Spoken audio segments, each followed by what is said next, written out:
Hello friend, welcome to my channel JD science classes में आप सभी का स्वागत। जैसा कि हम यूपी पुलिस कांस्टेबल के लिए जीके जीएस के प्रैक्टिस सेट सॉल्व कर रहे हैं, तो आज हम एक नए प्रैक्टिस सेट के साथ उपस्थित हुए हैं। आइए देखते हैं। पहला प्रश्न है, कह रहे कि चंद्रगुप्त द्वितीय को और किस नाम से जाना जाता था। पहला ऑप्शन है समुद्रगुप्त, दूसरा है स्कंदगुप्त, सी नंबर है विक्रमादित्य और डी नंबर है राणा गुप्त। तो सही ऑप्शन इसमें कौन सा हो जाएगा?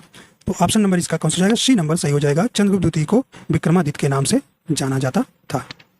ठीक है, या जो है चंद्रगुप्त द्वितीय जो है समुद्रगुप्त के क्या थे? पुत्र थे।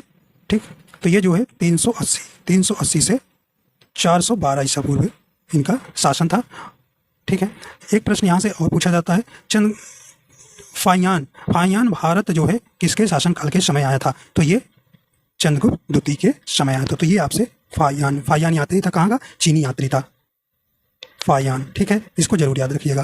फाहियान जो है चीनी यात्री था जो चंद्रगुप्त द्वितीय के समय भारत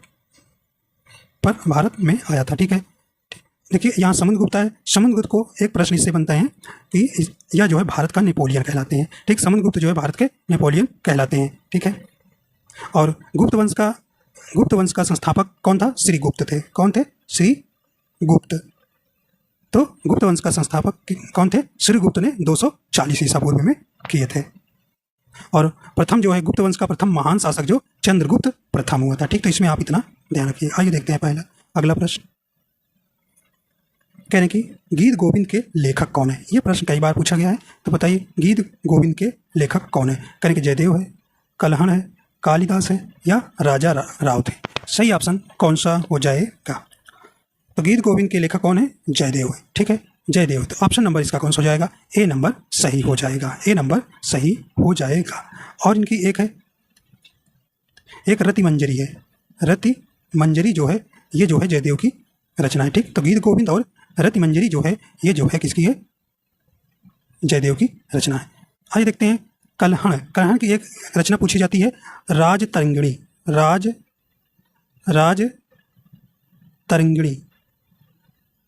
ठीक है, राज तरंगिणी जो है ये किसकी रचना थी? कल्हण की। ठीक है, और देखिए कालिदास की कौन सी रचना है? जैसे रघुवंशम। ठीक है, रघुवंशम इनकी पहला ये जो है महाकाव्य है। और देखिए जैसे कुमार संभवम है, ऋतु संहार है। ठीक है, ये इनके 3 जो है महाकाव्य थे। और जो है ऐसे भी पूछा जाएगा कालिदास के जो है प्रथम महाकाव्य का नाम बताइए, तो रघुवंशम था। ठीक, और मालविकाग्निमित्रम जो है नाटक है, और अभिज्ञान शकुंतलम जो है ये भी कालिदास का एक नाटक है। ठीक, तो इस प्रकार आपका ऑप्शन नंबर ये यहाँ सही हो जाएगा। आइए अगला देखते हैं। अगला है, किस लड़ाई में मोहम्मद घोरी के लिए दिल्ली क्षेत्र खोल दिया? बताइए। कह रहे हैं तराइन की पहली लड़ाई में। देखिए तराइन की पहली लड़ाई कह रहे हैं कि ये कब हुआ था? 1191 ईस्वी में पृथ्वीराज चौहान और मोहम्मद गौरी के बीच में, जिसमें पृथ्वीराज चौहान विजयी हुए थे। दूसरा है तराइन की दूसरी लड़ाई, ये जो है 1192 ईस्वी में हुआ था, जिसमें क्या हुआ था? इसमें जो है पृथ्वीराज चौहान को क्या गए थे? हार गए थे। ठीक, तो यही आपका ऑप्शन नंबर सही हो जाएगा। इसमें पूछा किस लड़ाई में मोहम्मद घोरी के लिए दिल्ली क्षेत्र खोल दिया, तो आपका ऑप्शन नंबर बी सही हो जाएगा, तराइन की दूसरी लड़ाई में। तो इसमें जो है पृथ्वीराज चौहान जो है हार जाते हैं मोहम्मद घोरी से। ठीक, तो ये इस प्रकार आपका बी नंबर सही हो जाएगा। ठीक है, तो पहला जो मोहम्मद घोरी ने जो है भारत पर पहला आक्रमण कब किया था? 1175 ईस्वी में, 76 ईस्वी में मुल्तान और कच्छ पर, जहाँ पर बहुत आसानी से इन्होंने विजय प्राप्त कर ली थी। ठीक, एक चंदावर का युद्ध हुआ था 1194। मोहम्मद घोरी ने जयचंद और मोहम्मद गौरी के बीच में चंदावर का युद्ध हुआ था, जिसमें जयचंद क्या हो गए थे? हार गए थे। ठीक है, तो इस प्रकार आपको याद रखना है।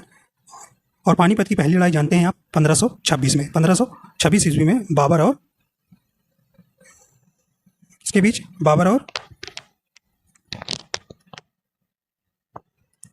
लोधी के बीच में जो है 1526 में जो है लोधी वंश का अंत करके इब्राहिम लोधी को मारकर मुगल सल्तनत की स्थापना बाबर ने की। ठीक, चलिए तो अगला क्वेश्चन चलते हैं। अगला प्रश्न है, कह रहे हैं कि निम्नलिखित में से कौन सी घटनाएं कालानुक्रम में सही है? चलिए कह रहे हैं कि सविनय अवज्ञा आंदोलन, भारत छोड़ो आंदोलन, कैबिनेट मिशन पहला है। फिर कह रहे हैं कैबिनेट मिशन प्लान सविनय। तो इसमें आपको देखना है कि कौन पहले आया था, पहले कौन सा आया है। देखिए सविनय अवज्ञा आंदोलन जो है 12 मार्च 1930 में शुरू हुआ था, 1930 में शुरू हुआ था। तो सविनय अवज्ञा आंदोलन और भारत छोड़ो आंदोलन कब हुआ था? भारत छोड़ो आंदोलन 8 अगस्त 1942 में हुआ था, 1942 में हुआ था। और कैबिनेट मिशन प्लान 24 मार्च 1946, ठीक है। तो आप इसी प्रकार 24 मार्च 1946 को कैबिनेट मिशन प्लान बना था, ठीक। तो इस प्रकार आपको देखना है। तो आपका कौन सा हो जाएगा? ए नंबर आपका सही हो जाएगा। तो सविनय अवज्ञा आंदोलन पहले हुआ, फिर भारत छोड़ो आंदोलन हुआ, फिर कैबिनेट मिशन प्लान आया। तो ठीक इस प्रकार आपका ए नंबर सही हो जाएगा। चलिए अगला देखते हैं।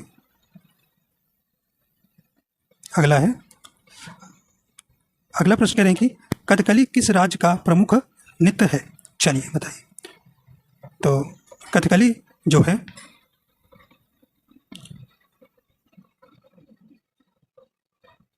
करेक्ट तमिलनाडु, केरल, मणिपुर या आंध्र प्रदेश, बताइए।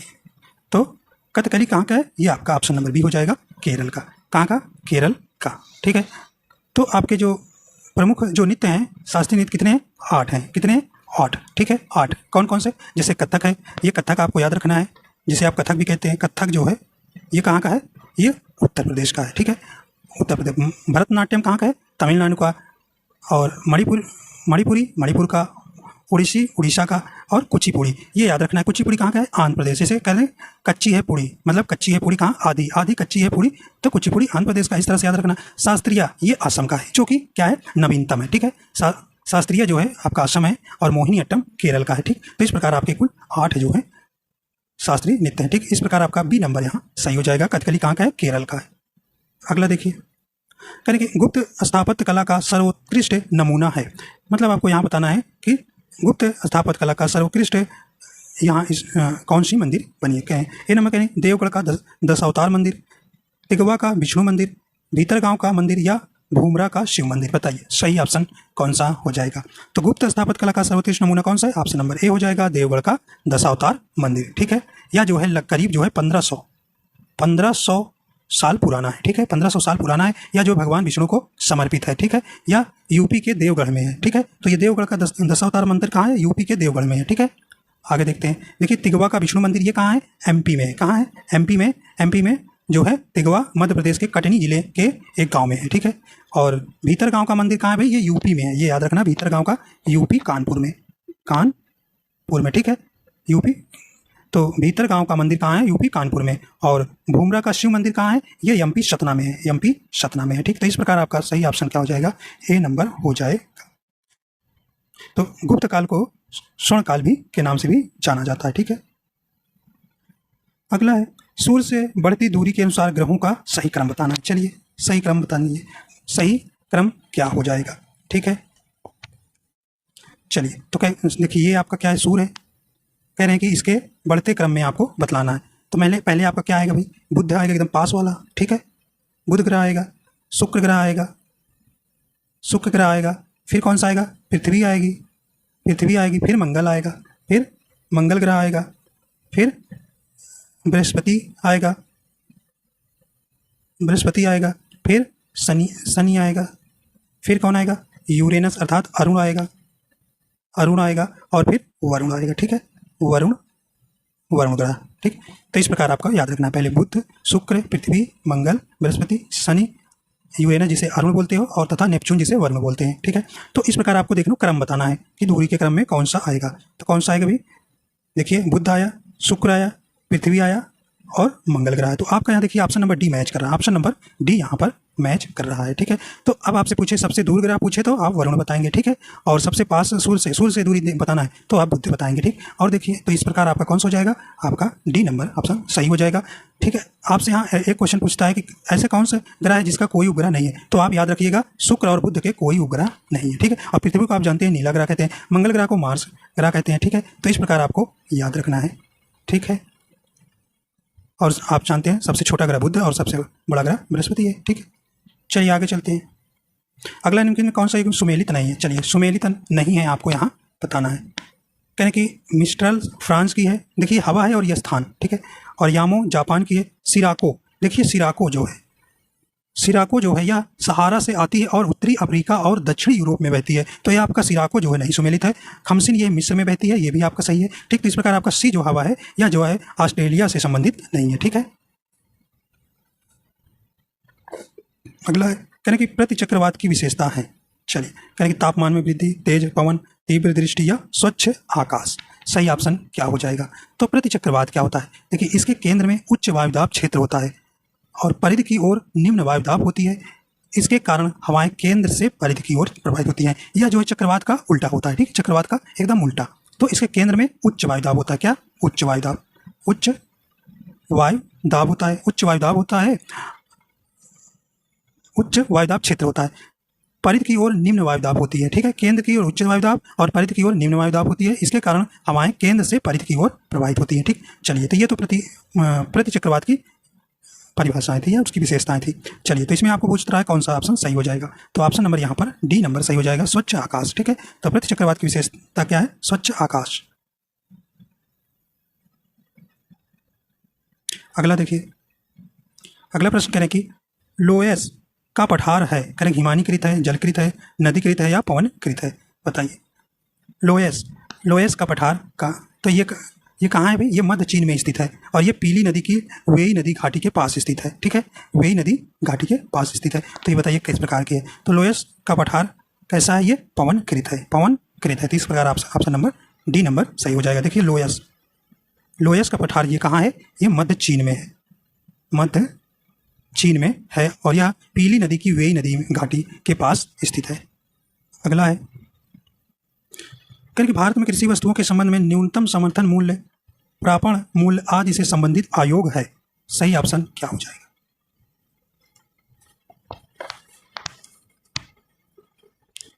ठीक, तो इस प्रकार ऑप्शन नंबर कौन सा जाएगा? बी नंबर हो जाएगा, कृषि लागत और मूल्य आयोग। जो इसकी स्थापना कब हुई थी? 1965 में, 1965 में हुई थी। तो कृषि लागत और मूल्य आयोग भारत सरकार की विकेंद्रित एजेंसी है। पहले इसका नाम कृषि मूल्य आयोग था। क्या भी? इसका जो है पहले जो है कृषि मूल्य आयोग था। इसकी स्थापना 1965 ईस्वी में की गई थी और 1985 में इसका नाम कृषि लागत और मूल्य आयोग कर दिया गया। कृषि लागत और मूल्य आयोग, ये 1985 में इसका नाम बदल कर दिया गया। ठीक है, पहले क्या था? इसका नाम क्या था? कृषि मूल्य आयोग था और 1985 में इसका नाम बदलकर कृषि लागत और मूल्य आयोग कर दिया गया। ठीक, तो इस प्रकार आपका यहाँ बी नंबर सही हो जाएगा। अगला है करेंगे कौन सा सही नहीं है, मतलब आपको देखिए करेंगे पंचवर्षीय योजना दिया और इसका कालक्रम कब से कब था। ठीक, देखिए पहली पंचवर्षीय योजना ये आपका सही है, देखिए नहीं वाला बताना है। दूसरी पंचवर्षीय योजना ये भी आपका सुमेलित है। ठीक है, 1956 से 61 तक चली। तीसरी पंचवर्षीय योजना कह रहे हैं कि 1961 से 66 तक चली है, तो ये भी आपका सही है। अगला करें चौथी पंचवर्षीय योजना 1966 से 71 तक, नहीं यहाँ गलती है। देखिए चौथी पंचवर्षीय योजना जो है ये 1969 से 1974 तक चला था, 1974 तक चला था। तो इस प्रकार आपका नहीं वाला सुमेलित है, तो आपका डी नंबर यहाँ ऑप्शन सही हो जाएगा। तो चौथी पंचवर्षीय योजना 1969 से 1974 के बीच थी। ठीक, तो इस प्रकार आपका डी नंबर सही हो जाएगा। और देखिए आपसे पूछा जाता है कि पहली पंचवर्षीय योजना किस मॉडल पर आधारित थी, तो ये हैराड डोमर मॉडल पर आधारित थी। ठीक है, और द्वितीय पीसी महालनोबिस मॉडल पर आधारित थी। ठीक, तो पीसी महालनोबिस मॉडल पर आधारित कौन थी? द्वितीय पंचवर्षीय योजना। ठीक है, आगे देखते हैं। करें कि अन्नपूर्णा योजना किस वर्ष कार्यान्वित की गई थी, तो बताइए किस वर्ष की गई थी। तो अन्नपूर्णा योजना जो है ग्रामीण विकास मंत्रालय द्वारा इस योजना की शुरुआत जो है 2001 में की गई थी। कब? 2001 में की गई थी। तो इस प्रकार आपका ऑप्शन नंबर कौन सा हो जाएगा? यहाँ डी नंबर सही हो जाएगा। अन्नपूर्णा योजना जो है 2000 में की गई थी। तो यह जो है 65 वर्ष अथवा इसके अधिक आयु के वरिष्ठ नागरिक जो राष्ट्रीय वृद्धावस्था पेंशन योजना के अंतर्गत वृद्धावस्था पेंशन के लिए हकदार है। ठीक है, इन्हें पेंशन प्राप्त नहीं हो रही थी और इस योजना के अंतर्गत शामिल किया गया तथा उनके प्रति व्यक्ति को प्रति माह जो है 10 किलोग्राम अनाज मुफ्त आपूर्ति इस योजना के अंतर्गत दी जाती है। ठीक है, तो इस प्रकार आपका यहाँ जो है डी नंबर यहाँ सही हो जाएगा। ठीक, तो अन्नपूर्णा जो योजना थी 2000 में लाई गई थी। यह जो है जो 65 वर्ष के बाद के जो व्यक्ति थे, इनको जो है क्या की गई 10 kg अन्न की दिया जाता है। ठीक है, अगला है कहेंगे राष्ट्रपति को पद एवं गोपनीयता की शपथ कौन दिलवाता है? तो आर्टिकल 52 में कहा गया है कि भारत के लिए एक राष्ट्रपति होगा। देखिए राष्ट्रपति से आप पढ़ के जाइए, राष्ट्रपति पे क्वेश्चन आपके आएंगे। तो बताइए राष्ट्रपति को पद एवं गोपनीयता की शपथ कौन दिलाता है? तो कौन दिलाता है? तो ऑप्शन नंबर बी हो जाएगा, उच्चतम न्यायालय के मुख्य न्यायाधीश। उच्चतम न्यायालय के मुख्य न्यायाधीश जो है राष्ट्रपति को पद एवं गोपनीयता की शपथ दिलाता है। ठीक है, देखिए एक आर्टिकल इनसे संबंधित आता है 72। ठीक है, आर्टिकल 72 जो है राष्ट्रपति जो है किसी भी अपराधी को क्या कर देता है, कुछ रियायत दे देता है, क्षमा दान देने की शक्ति प्राप्त है आर्टिकल 72 में। ठीक, और आर्टिकल 61 याद रखना है, आर्टिकल 61 में जो है राष्ट्रपति पर महाभियोग लाया जा सकता है, लेकिन इसे राष्ट्रपति को जो है 14 दिन पहले सूचना देनी होती है। ठीक है, तो इसमें आप इसको याद रखना है। ठीक, तो आपका बी नंबर यहाँ सही हो जाएगा।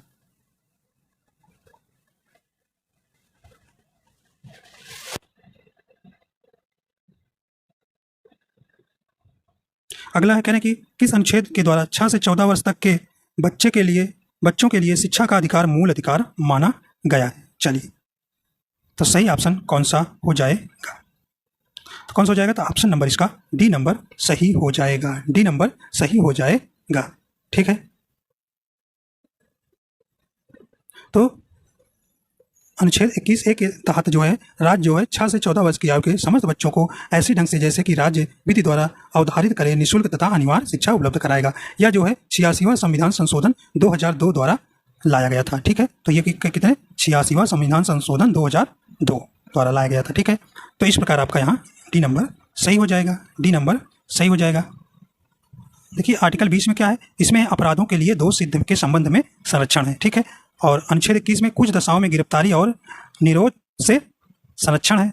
अगला है 22 नंबर में प्राण एवं दैहिक स्वतंत्रता का संरक्षण। 22 नंबर आर्टिकल में क्या है, प्राण एवं दैहिक स्वतंत्रता का संरक्षण है। आइए अगला देखते हैं। अगला प्रश्न कह रहे हैं कि संविधान सभा द्वारा अंतिम रूप से पारित है संविधान में कुल कितने अनुच्छेद और अनुसूचियां थी? चलिए बताइए कितने अनुच्छेद अनुसूचियां थी। देखिए ये 26 नवंबर 1949 को क्या हुआ, हमारा संविधान बनके तैयार हुआ, इसलिए हर साल 26 नवंबर को संविधान दिवस के रूप में मनाया जाता है। तो पूछ रहे हैं कि भैया उस समय कितने अनुच्छेद थे, कितने अनुसूचियां थी। ठीक है, आपको भाग भी बताना है। चलिए बताइए तो कुल कितने, तो ऑप्शन नंबर इसका कौन सा हो जाएगा? तो ऑप्शन नंबर इसका ए हो जाएगा। 395 अनुच्छेद और 8 अनुसूचियां थी, और भाग कितने थे?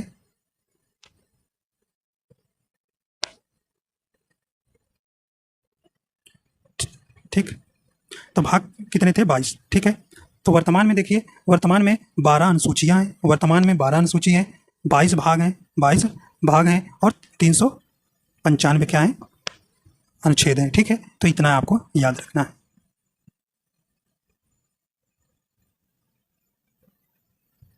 अगला देखिए, कहने कि भारतीय संविधान किस भाग को B.R. अम्बेडकर ने अनुच्छेद 32 में हृदय तथा उसकी आत्मा की संज्ञा दी गई है? कौन सा?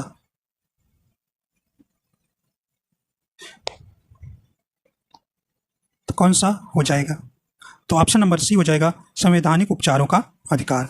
संवैधानिक उपचारों का अधिकार जो है, ये जो है B.R. अम्बेडकर ने अनुच्छेद 32 में हृदय तथा उसकी आत्मा की संज्ञा दी है। अगला है कहने कि एन एरा ऑफ डार्कनेस किसकी रचना है? एन एरा ऑफ डार्कनेस किसकी रचना है? कौन सी किसकी है? तो ऑप्शन नंबर ए हो जाएगा, B.S. न्यायपाल की। B.S.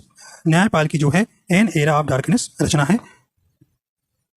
या एक क्या है, एक यह जो है रचना यात्रा वृत्तांत है, और जो है 1964 में लिखा गया था। 1964 में लिखा गया था। अगला है करें कि मूत्र का पीला रंग किसकी मौजूदगी के कारण होता है? किसके मौजूद? तो ऑप्शन नंबर डी हो जाएगा, यूरोक्रोम। यूरोक्रोम। अगला है जंग से बचाने के लिए लोहे पर जस्ते की परत चढ़ाने को क्या कहते हैं? बताइए क्या कहते हैं? तो ऑप्शन नंबर डी हो जाएगा, गैल्वेनाइजेशन। ठीक है, तो ऑप्शन नंबर डी इसका सही हो जाएगा। अगला है कहने कि रेल की पटरियां अपने वक्रों पर किस कारण से बैक की गई होती हैं? बैक की गई होती हैं। तो ऑप्शन नंबर देखिए इसका कौन सा हो जाएगा, यहाँ है तो ऑप्शन नंबर इसका कौन सा हो जाएगा? सी नंबर सही हो जाएगा। रेलगाड़ी के भार के क्षैतिज घटक से आवश्यक अभिकेंद्री बल प्राप्त किया जा सकता है। अगला है, करेक्ट, उत्तर प्रदेश का प्रसिद्ध दुधवा नेशनल पार्क निम्नलिखित में किस जिले में स्थित है? किस जिले में स्थित है?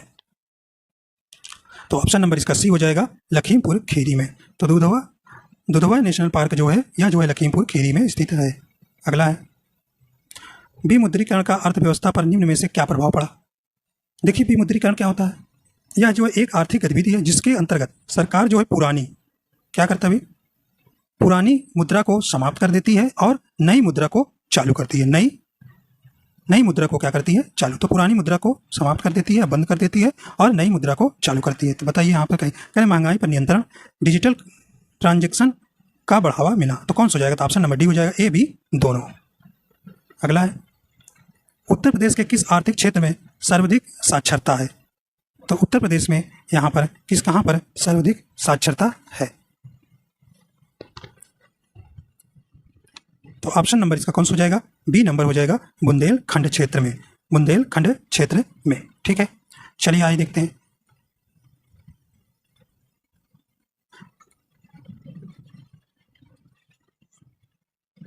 अगर साक्षरता दर में सबसे ज्यादा अगर है तो ये आपका गौतम बुद्ध नगर। अगर पूछे कौन सा जिला जो है साक्षरता दर में सबसे आगे है तो गौतम बुद्ध नगर,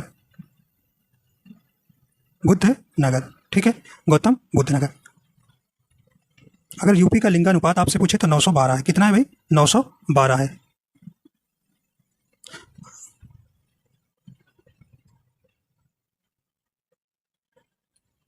ठीक है। अगर सबसे कम लिंगानुपात कहाँ पूछे आपके तो श्रावस्ती याद रखना है। क्या भाई? श्रावस्ती, ठीक है। श्रावस्ती में जो है आपके सबसे कम साक्षरता दर है, ठीक है। और यूपी का अगर जनसंख्या घनत्व पूछे तो 829 है। कितनी हुई? 829 है, ठीक है, 829 है। और उत्तर प्रदेश की साक्षरता दर कितनी है? 67.72, ठीक है, प्रतिशत है, ठीक, 67.72% जो है यहाँ की उत्तर प्रदेश की साक्षरता दर है, ठीक। तो इतना याद रखना है। तो सबसे कम साक्षरता वाला जिला कौन है? श्रावस्ती है। सबसे अधिक साक्षरता वाला जिला कौन है? गौतम बुद्ध नगर है, ठीक है। और अगर यूपी का जनसंख्या घनत्व कितना है? 829 वर्ग है। और सर्वाधिक अगर पूछे कौन सा जिला है तो गाजियाबाद है, ठीक है, जनसंख्या घनत्व के मामले में। और देश की जनसंख्या का कुल कितना परसेंट? 16.5% जो है या जो है उत्तर प्रदेश की कुल जनसंख्या है, ठीक है। चलिए आगे चलते हैं। अगला है, कहें कि उत्तर प्रदेश में कस्तूरबा गांधी बालिका विद्यालय योजना कब शुरू की गई थी? सही ऑप्शन कौन सा हो जाएगा? ऑप्शन नंबर डी हो जाएगा, 2004 में। अगला है, कहें उत्तर प्रदेश का प्रथम राज्यपाल थे, बताइए। तो उत्तर प्रदेश का पूरे भारत का ही राज्यपाल थी, कौन थे? तो आपका ऑप्शन नंबर सी हो जाएगा, सरोजिनी नायडू थे, सरोजिनी नायडू थे। अगला है, कहें कि बताइए कौन सा लोक संगीत दिए गए स्थानों से सुमेलित नहीं है? चलिए अभी बताइए कौन सा सुमेलित नहीं है। देखिए, कजरी बनारस, कहने कि बिरहा कानपुर। देखिए, बिरहा जो है कानपुर से नहीं संबंधित है। ये कहाँ से संबंधित है? ये बुंदेलखंड से। कौन? बुंदेलखंड से संबंधित है, ठीक है। होली, ब्रज, नौटंकी, हाथरस दिया आपका सुमेलित। तो ऑप्शन नंबर बी जो है नहीं वाला आपसे पूछा था, ठीक है। संगीत दिया था, स्थान दिया था। तो जो बिरहा है यह बुंदेलखंड क्षेत्र से संबंधित है, कानपुर से दिया गलत है। अगला, निम्नलिखित में से पुलिस व्यवस्था में सुधार हेतु श्रेष्ठ उपायों में से कौन है? तो कौन सा सही हो जाएगा? तो ऑप्शन नंबर सी हो जाएगा, जनता की समस्याओं के प्रति संवेदनशीलता व मानवीय व्यवहार, ठीक। तो ये आपका सी नंबर सही हो जाएगा। अगला है, कहें कि जिले में आपराधिक प्रशासन का प्रमुख कौन होता है? तो जिले में आपराधिक प्रशासन का प्रमुख कौन होता है? तो ऑप्शन नंबर बी हो जाएगा, जिला मजिस्ट्रेट होता है, ठीक है। अगला है, करें इनमें कौन सा अधिकतम ध्वनि प्रदूषण का कारण है? बताइए, अधिकतम ध्वनि प्रदूषण का कारक कौन है? तो ऑप्शन नंबर डी हो जाएगा, जेट उड़ान, ठीक है। अगला है, घड़ियाल प्रोजेक्ट किस नदी पर स्थापित है? करें गंगा, महानदी, चंबल, नर्मदा। तो ऑप्शन नंबर सी हो जाएगा, चंबल नदी पर, ठीक है। तो घड़ियाल प्रोजेक्ट कब आया था? कब इसकी स्थापना? 1979 में जो है घड़ियाल प्रोजेक्ट की स्थापना हुई थी, ठीक। और यह कहाँ है? चंबल नदी पर, ठीक है। यह लगभग उत्तर प्रदेश में कुल कितने घड़ियाल हैं? तो 1842, ठीक है, 1842। तो ये आपका सी नंबर यहाँ सही हो जाएगा। अगला है, कह रहे कि पारिस्थितिक तंत्र के खाद्य श्रृंखला का सही अनुक्रम है, सही अनुक्रम है।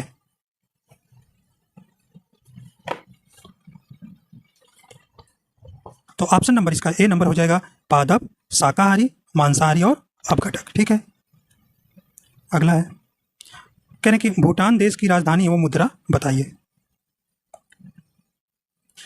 चलिए, तो भूटान देश की राजधानी क्या है? थिम्पू है और उसकी मुद्रा गुलत रूम है। ठीक है, इस प्रकार ए नंबर आपका सही हो जाएगा। अगला है, प्रवासी भारतीय दिवस कब मनाया जाता है? तो प्रवासी भारतीय दिवस कब मनाया जाता है? तो 9 जनवरी को मनाया जाता है। देखिए, 9 जनवरी को जो है 1915 में जो है महात्मा गांधी जो है 9 जनवरी 1915 को महात्मा गांधी जो है दक्षिण अफ्रीका से भारत आए थे। इसी उपलक्ष्य में हर साल जो है 9 जनवरी को प्रवासी भारतीय दिवस मनाया जाता है। 10 जनवरी को क्या मनाया जाता है? तो विश्व हिंदी दिवस मनाया जाता है, विश्व हिंदी दिवस मनाया जाता है। ठीक है, विश्व हिंदी दिवस मनाया जाता है। अगर आपसे राष्ट्रीय हिंदी दिवस मनाएगा तो 14 सितंबर है। ठीक है, 14 सितंबर को मनाया जाता है और विश्व हिंदी दिवस 10 जनवरी को मनाया जाता है। आइए अगला चलते हैं। कहने की टेलीफोन की खोज किसने की थी? टेलीफोन खोज किसने की थी? सही ऑप्शन कौन सा हो जाएगा?